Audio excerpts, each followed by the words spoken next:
Sorry दिलान, अगर अभी निकलेंगे तो अगले शो तक पहुंच सकते हैं। चलो आ जाओ। कहाँ थे तुम? एक जरूरी काम आ गया था, जाना पड़ा। चलो चलें।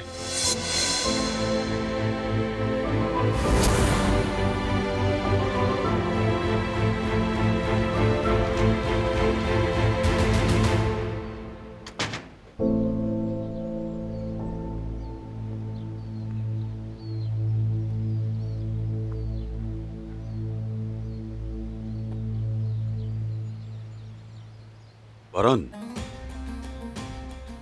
क्या कहा हमारे आदमी ने? जवाहिर की कोई खबर मिली? जी बाबा, वो हमला जवाहिर के बाप ने रुकवाया था। यानी नादिर से बात करना कारगर साबित हुआ। ऐसा ही है, लेकिन इसका यह मतलब नहीं कि जवाहिर बाज आ गया। हमें हर वक्त तैयार रहना होगा। फिर अब क्या करें? जवाहिर के ठिकाने की कोई खबर मिली क्या? हम ऐसे ही बैठकर उसके आने का इंतजार तो नहीं कर सकते। चाचा ठीक कह रहे हैं, वो आदत हो गई है ना। कुछ कह रहे थे ना तुम? अभी तक जवाहिर का पता नहीं चल सका। मेरे पास एक प्लान है, बाद में बात करते हैं। अभी मुझे दिलान को मनाना है। ऐसे लगता है कि भाभी बहुत नाराज है।